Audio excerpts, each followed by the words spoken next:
22 जुलाई है, दिन गुरुवार का है। खबर मुजफ्फरपुर जिले में प्रॉपर्टी डीलर की हत्या होने के बाद पुलिस मुख्यालय में बैठे जिम्मेदार आला अधिकारी गंभीर होते हैं और वर्तमान डीजीपी के निर्देश पर एडीजी एसटीएफ सुशील खोपड़े साहब को मुजफ्फरपुर जिला भेजा जाता है। वहां एडीजी सुशील खोपड़े पहुंचते हैं और एक महत्वपूर्ण समीक्षा बैठक कई घंटों करते हैं। आईजी, सीनियर एसपी, डीएसपी, कई पुलिस इंस्पेक्टर उस बैठक में मौजूद रहते हैं। फिर पत्रकारों से बात करते हैं एडीजी, और एडीजी ने एक बड़ा बयान, एक बड़ा खुलासा मुजफ्फरपुर जिले के संबंध में किया है।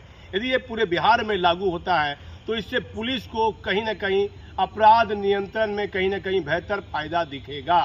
एडीजी ने कहा कि जो जमीन विवाद को लेकर जो बड़ी जहां घटना घट सकती है, बड़ा विवाद हो रहा है, जहां खून खराबे की पूरी आशंका है, उस जमीन पर सीनियर एसपी के यहाँ एक यूनिट खोले, वहाँ एक अफसर रहेंगे, 4 अफसर तैनात रहेंगे, उसकी निगरानी विवादित जमीन पर रहेगी। शहरी और ग्रामीण क्षेत्र में कहाँ कहाँ बड़ी विवादित जमीन को लेकर खून खराबे की आशंका हो सकती है, उस पर सीनियर एसपी डायरेक्ट निगरानी रख सकेंगे। इसका फायदा वरीय पुलिस पदाधिकारी को मिलेगा और अपराध नियंत्रण में इसका फायदा देखा जा सकता है। और एडीजी ने साफ तौर पर कहा, यदि क्राइम टाउन में कोई बड़ा क्राइम होता है तो सिर्फ थानेदार, सिंगल थानेदार ही नहीं है, शहरी क्षेत्र में जितने भी थानेदार आते हैं, कई लोगों पर बड़ी कार्रवाई और चिन्हित किए जा सकते हैं। कई महत्वपूर्ण बात एडीजी एसटीएफ सुशील खोपड़े साहब ने कही है। लेकिन माननीय मुख्यमंत्री जी, डीजीपी साहब, पूरे बिहार में जब से आप 7 महीना का आपका ये कार्यकाल पूरा हो गया है, आप मालूम कीजिए पूरे बिहार में 7 महीने के दौरान जमीन विवाद को लेकर कितनी हत्याएं हुई है, और नामजद अभियुक्त क्या पुलिस की गिरफ्त में है या वह बाहर है, वह क्यों फरार है, उसकी पूरी एक डाटा, पूरा लिस्ट ऊपर कीजिए कि आपके 7 महीने के कार्यकाल में डीजीपी रहते हुए पूरे बिहार में जमीन विवाद को लेकर कितनी हत्याएं और बड़ी घटना हुई है। डीजीपी साहब, आपके योगदान देने के बाद ये हल्ला होने लगा, बड़ा हंगामा होने लगा पुलिस के अधिकारियों में, माफिया में, कि बड़े बड़े व्हाइट कॉलर वाले अपराधियों पर कार्रवाई होगी।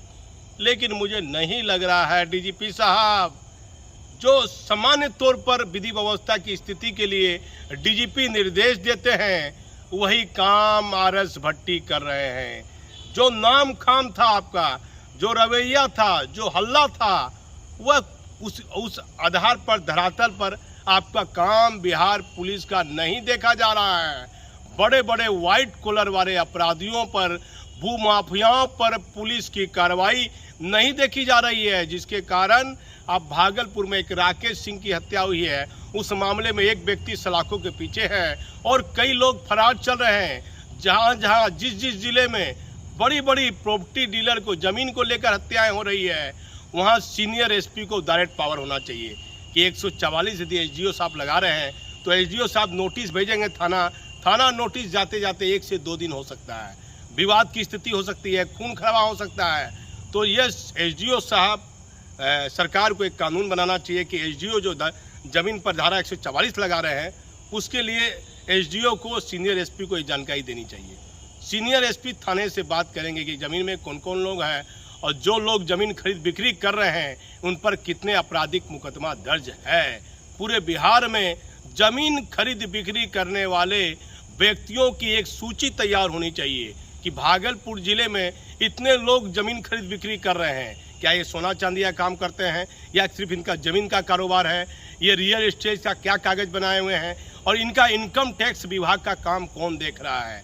इससे मालूम पड़ेगा कि भागलपुर जिले या मान लीजिए आरा जिला या मुजफ्फरपुर जिला में इतने आपराधिक चरित्र के लोग जमीन खरीद बिक्री का कारोबार कर रहे हैं। फिर उस अपराधी को बुलाइए कि आप पर 40 केस है, 45 केस है, आप जमीन का कारोबार कर रहे हैं, फलाना व्यक्ति के साथ मिलकर कर रहे हैं, तो उससे पुलिस का भय अपराधियों में बनेगा।